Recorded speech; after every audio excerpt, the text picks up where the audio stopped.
और भी सब बहुत सामान सब नीचे सामान दवा पड़ा इनके भी सारा सामान है। इस घर में ताला लगा हुआ था, कोई भी नहीं था इस घर के अंदर। ये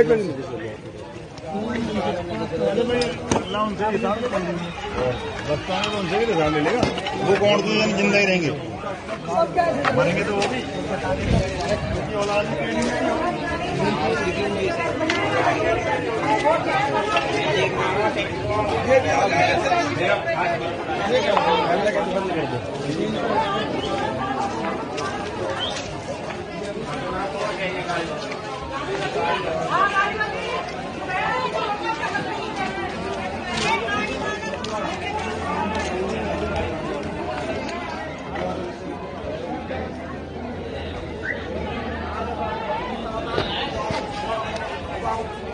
भैया